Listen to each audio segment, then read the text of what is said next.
Bill Doyle, Worcester Telegram Gazette. Isaiah, just what was it like for you with the dental surgery and then having this incredible game? Yesterday was a long 6 hours. It was a long 6 hours, and even today I had to go back for about 4 to 5 hours a day. And I can't say enough about the shock doctor who made my mouth guard, Dr. Miola and Dr. McKeon. They did a hell of a job. Today my mouth was so numb this morning. So swollen this morning, I had to go back to the hospital just to get a few meds to get the swelling down because I could barely talk. But I know once game time came, my guys would get me going and give me the energy to go out there and try to win a game.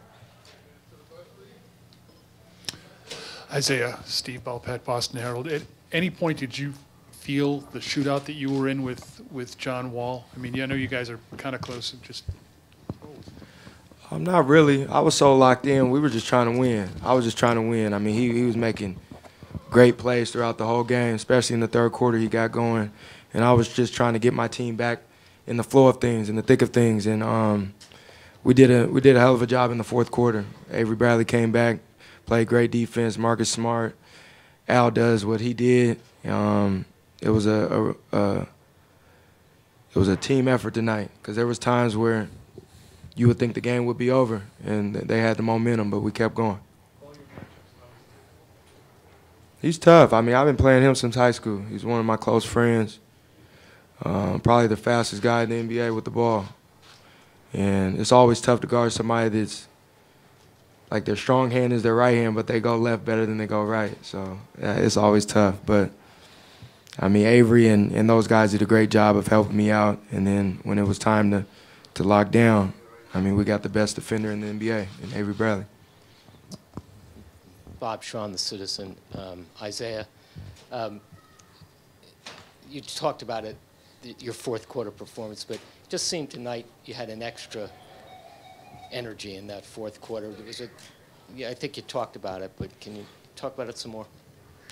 Today is my sister's birthday, so she would have been 23 today. So the least I can do is go out there and play for her. Al, Paul Flannery, over here on your right. Just to keep asking about Isaiah here. You've seen him do some amazing things, fourth quarter, all year long. I think he had 29 in the fourth and overtime tonight. Is there ever a point where you just go, I can't believe I'm watching this. This is unbelievable. It is unbelievable. It's been a lot of fun just watching him work, perform, making the right plays. I think it's hard in the heat of the moment to know when to pass, when you got it going like that, when to score. And Isaiah seems so poised every time, making the right decision, when to pass the ball, when to shoot it, because you can't be mad at him because he's scoring the ball so well when he's taking shots. But he just has that feel. Not a lot of people, have that feel to do both, and he's able to do it. And honestly, I didn't even know he had that many points. Like I all of a sudden looked up and I was like, saw 51. I was like, oh my God!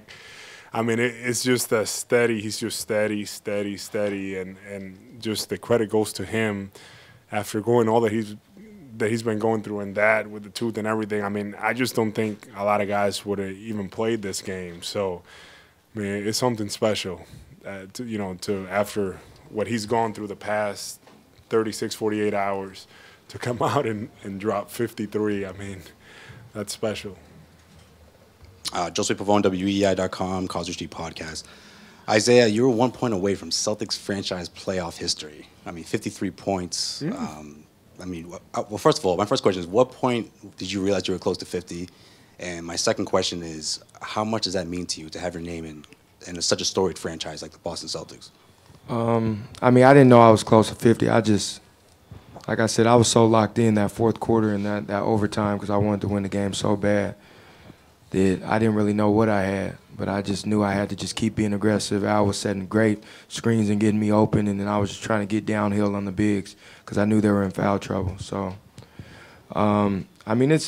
it's nice to be your name to be in Celtics history because all the great players, but until you win one of them championships, you can't call yourself a great player until you do that. So, I mean, that's the ultimate goal.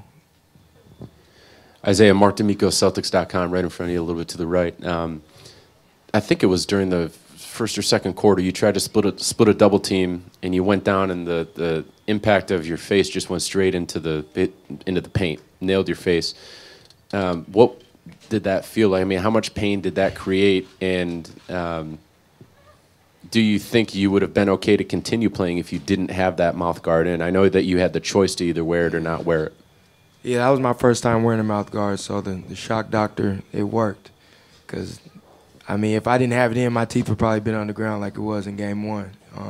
Because I hit my teeth pretty hard, but it sustained it, and I mean, there's no way I'm going to be sitting out. So I would keep going even if the 3 teeth I had procedure on would have came out. Isaiah, Chris Mannix with The Vertical. This is not your first playoffs, but your first playoff run with a contending team. These moments, first round, the second round, these matchups like this, how much have you craved these opportunities as a young player kind of building up to this moment? One thing I always try to do is just stay in the moment.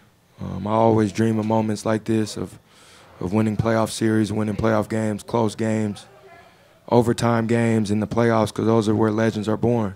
And one day I want to be one of those guys. So, like I said before the year started, I don't know how to win in the playoffs. I'm figuring it out on the go. And when we added a guy like Al Horford that has won, not just in the playoffs, but in college and won basically his whole career, he's showing us how to win. And he's showing us how to be professional and to be locked in each and every game, each and every practice. And his value to this team is you can't describe it because it's bigger than the stat sheet.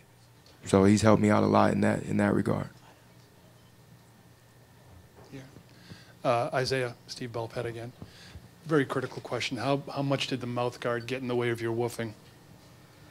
I mean, sometimes I was trying to talk and it wouldn't let me, so I had to take it out. So, I mean, you know, I like to talk trash. That's just the game of basketball, but I had to get a little used to it. I was stuttering a few times in the first half, and I just had to learn how to take it out with my tongue. So. Isaiah, Adam Himmelsbach with the Boston Globe. Going back to yesterday, and you said you went back to the for surgery today for 4 or 5 hours. Like, do you know what exactly they had to do, and did they like put you under or anything like that, or? I mean, yesterday they did, but today I just needed. They had to give me some medicine and some stuff to get the swelling down because they said that the 36 to 48 hours is when the ultimate swelling comes in, and my mouth was just kind of like, I don't know, it was big. So I definitely wouldn't have looked good on TV at all if it was still like that. But like I said, the mouth guard, the shock doctor, the Dr. Mueller and Dr. McKeon really helped me out today. And I just had the power to keep going. And Al said, like, he's surprised you played. Brad said when he saw you earlier in the day, he could tell you were kind of in bad shape. Was there ever a point where you were like, man, I can't play through this? I mean, earlier I had talked to Brad, and it just wasn't a good day for me with it being my sister's birthday, me being in the hospital for 3 or 4 hours a day, and I just didn't have the energy. But once I got around the guys and got to the arena, I felt like I can go, and I told them I could, and there's no way I couldn't play on her birthday. I mean, I wanted to win for her, and I wanted to play well for her, so luckily we got the win.